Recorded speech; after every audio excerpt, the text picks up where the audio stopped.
First thing we need to discuss is that all jazz, the fundamental progression is what's called the 2-5-1.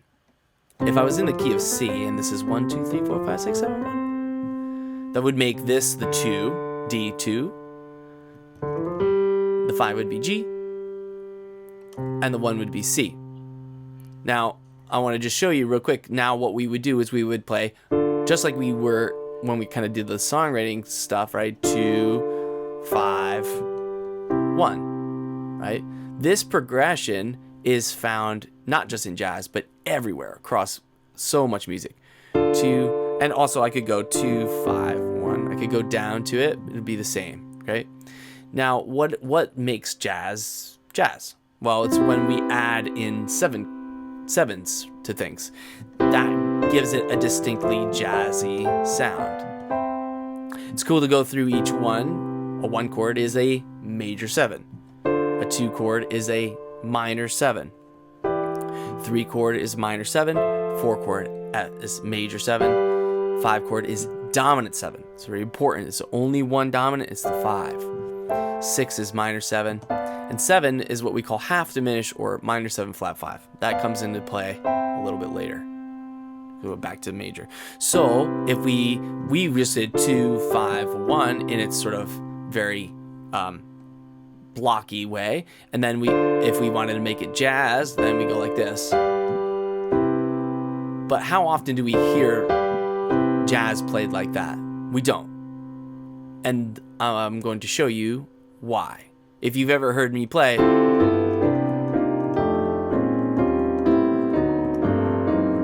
and you're like, how are you doing that? Right? There must be a rhyme or reason to it, right? There must be something I'm thinking of, and it is this: 2, 5, 1. Okay, this is the progression. Now, what we're gonna do is I'm gonna teach you what's called the shell.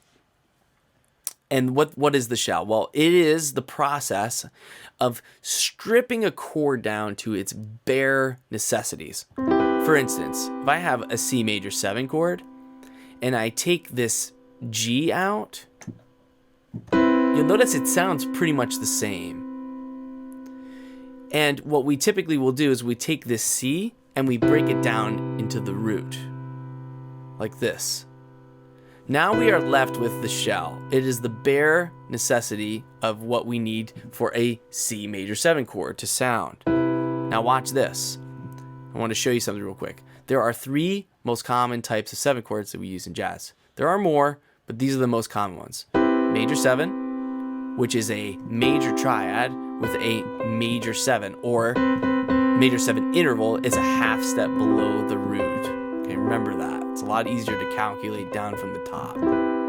We have dominant 7, which is a major triad with a whole step below the root, or 2 half steps. Okay, 1, 2, C dominant. Then we have C minor 7, which is a minor triad, and a flat 7, or a minor 7 interval.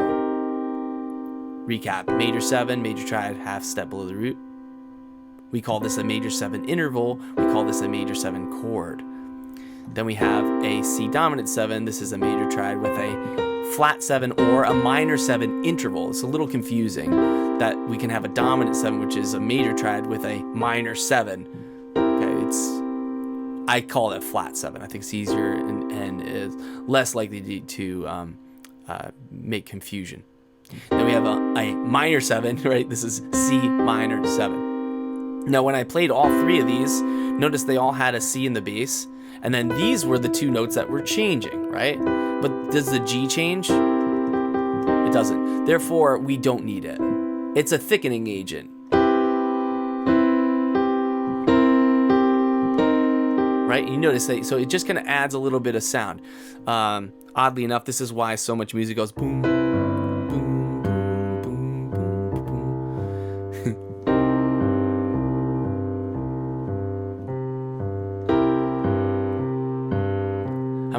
How many genres, whether it be boom, boom, boom, boom, boom, boom, like ragtime or oompa bands or marching bands. It's like bluegrass band. Doom, doom, doom, doom, doom, doom, doom, doom, doom, doom, doom. 1 and 5 are 2 great bass notes. Okay, and I don't want to go too deep into that, but okay, so the moral of the story is that the 5 is unnecessary. We don't need it yet. We can add it back in later as color, but it doesn't define it. A shell is defined by the 3rd and the 7, and of course the root. Okay, so that's how we get it. We take the 5 out, we move the bass down the octave. Now we have major 7, here's dominant 7, and here's minor 7. Of course, I'm using strange fingers so you can see very clearly what they are. Good. Okay, so there's our discussion about what makes each 7 chord what they are and how we're going to come to the shell. Now watch. This is the next thing that we need to learn. It is this. You want to go 2, 5, 1 in the key of C. Like that. 4th finger, 1st finger, 5th finger, like that. Then what you're going to do is you're going to replace your 5th finger with your 4th finger, like this, and go. This is a 2, 5, 1 in the key of B flat. Then you're going to take your 5th finger and replace it with your 4. Now you're in the key. If this is the 2 chord, that means you're actually in A flat. 2, 5, 1. Replace your 5th finger with your 4th. 2, 5, 1. And now we're in G flat. Replace 5 with 4. Now we're in 2, 5, 1. Key of E. And replace 5 with 4. 2, 5, 1. And replace with 4 rather, and we have 2, 5, 1. And now we're back down the octave. Now if I went through each one that I just did, you would notice that I'm going down in whole steps. And guess what? That's only half of the 12 tones. Therefore, what you have to do is come back to the starting point, which was D, and go up to E flat. You have to go up a half step or down a half step, but I like to go up to E flat. So we go 2, 5, 1, replace 5 with 4. So this is a different set. There are 12 total, and in each cycle, so we have 2 cycles with 6 each. And then I'm back to E flat again. Now, interestingly, and it bears noting here, is that D to G is a 4th. And G to C is a 5th. Okay, now I'm here to tell you that 4ths are 5ths and 5ths are 4ths. If I play a 5th here and I invert it, a 5th is a 4th. It just depends on which perspective you're looking at, right? C to G or is it G to C?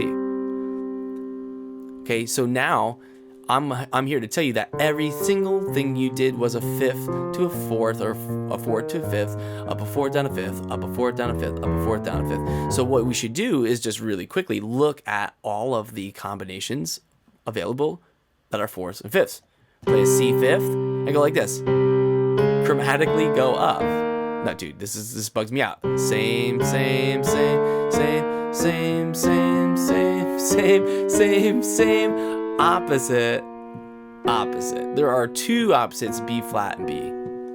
And we get back to C again. So literally, same, same, same, same, same, same, same, same, same, same, opposite, opposite, same. And notice how I move my hands in or out. All the way in, all the way out, all the way in, all the way out. All the way in, all the way in, because we have a black note with the outside fingers. Okay?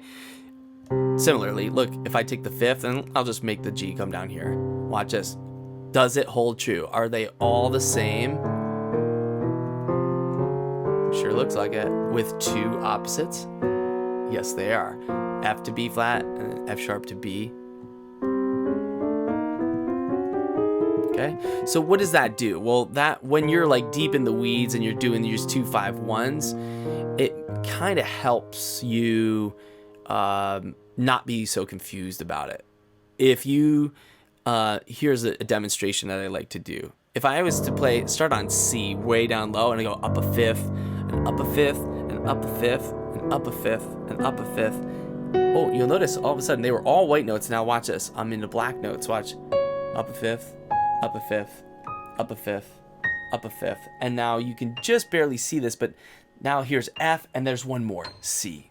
And you can't see that, but it's all white notes and then it's all black notes. So as you go around your circle of fifths here, you'll notice it starts in white notes, then there's a bridge to the black notes, then it stays in the blacks for a little bit, and then it'll transition back down to the white keys. Then you come up here and you go to E flat. Look, it starts on black notes, then it transitions to the white keys, stays on the white keys for a little bit, and then at the very end comes back to the blacks again. Okay, it's kind of cool. So, I can't tell you how many folks will they'll do do a tritone or they kind of lose sight of that. So you really just have to learn what all the fifths and all the fourths are, and so in general, B flat to F or B to F sharp or F to B flat and F sharp to B. So kind of like keep those in the back of your mind. Those are your transition points from white notes to black notes and so on. Okay, so here is so now we have the left hand. We got all that. Now here was the 2 chord. I'm going to take out the 5. I'm going to take out the root. Okay, so now if we were continuing to go with this same concept of going 2, 5, 1, like so, that's, again, not very playable. So what you're going to do is you're going to play the shell. Okay, now watch this. Okay, so what I just did was I took out the root and the 5, right? Is that playable? Nope. That's still really hard. You ready for the trick? And here it is.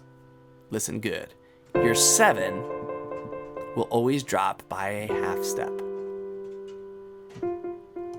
This is the root of the chord, this is the 3rd of the chord, and this is the 7 of the chord. The 7 of the chord will always drop by a half step, like this. And then, when I get from the 5 chord to the 1 chord, which one is the 7 now? Ask yourself the question. I have a root here, I have a 7 here, and I have a 3 here. Oh, that's interesting. Before it was root 3, 7. Now it's root 7, 3. The 7 will always drop a half step, like so. So here it is again. 2, 7 is on top, boom, 7 on the bottom, drop. Now, if I want to continue on with the same process, I'm going to take my pinky, replace it with 4. Now this is going to become a 2 chord. Watch this. Watch my right hand. I'm going to move both down chromatically. Now I'm in a new key. I'm actually in the key of B flat, but I'm starting on the 2 chord in the key of B flat. Which one is the 7? Root, 3rd, 7. This drops down the half step, like so. Look at that. And my 7 is here now. Drop that half step. Replace my pinky with 4. I kind of change my fingers here and I move these both down a half step. Now I'm on B flat minor 7. Here's my 7 up here. Drop that down a half step. And then here, I'm in A flat. Replace 5 with 4. Both of these guys come down a half step. This is A flat minor 7. Here's D flat 7. Here's G flat major 7. It's the same thing again and again. And you're kind of trusting your ear. And each one of these progressions has an identity. Okay, so let's say I got to the end, right? I back to C. I go to the D minor. I move it up the octave. And I'm going to go up a half step with that. Now I'm in the key of D flat. And I'm going to do exactly the same thing.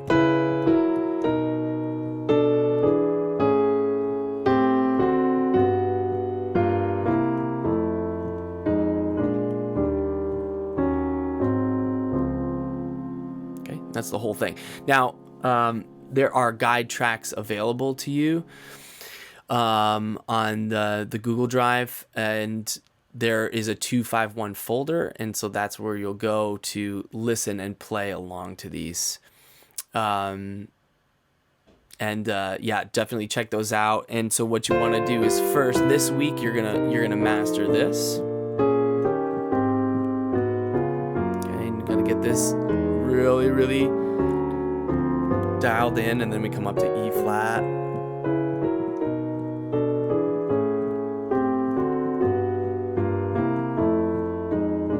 Okay, so there was 12 2-5-1s, and it's all 12 keys. Always using that 7 drop and a half step.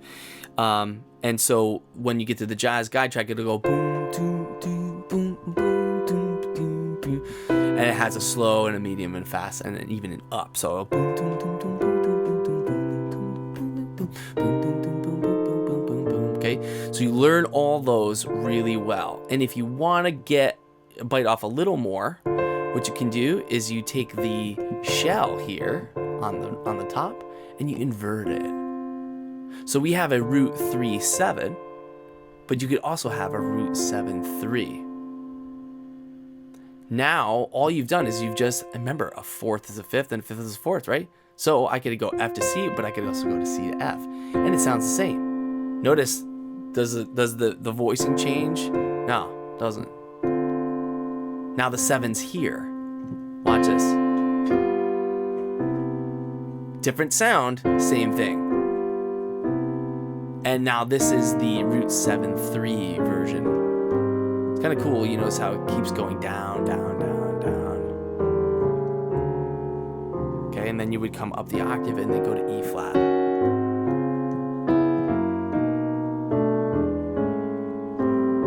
The reason we need to learn this, the fundamental progression in jazz, is because once you know it, then you can learn a whole book of songs. It's really crazy, and it gets you right to the fun and the playing gigs with your friends. So, all right, good luck. All right, you guys, I hope you enjoyed that lesson. I know I certainly did. I just wanted to let you guys know that my Make Music Now course is available. It's online, and people are rocking it right now. Totally having a blast with it. So if you know anybody who would like to learn, or you yourself would like to try it out, but maybe lessons are a little expensive for you right now, I promise you it's packed in with tons of information, really great starting point, and even a relaunching point if you took lessons many years ago and you're just looking to improvise and write your own songs. I'm offering the first lesson for free, so you can always give it a try. See what you think, and you can always reach out to me. I'm very accessible and can lend any assistance that you might need. Make music now at johnpatron.com. That's it, you guys. I hope you have a great rest of your day, a great weekend, and we'll see you at the next lesson. Peace.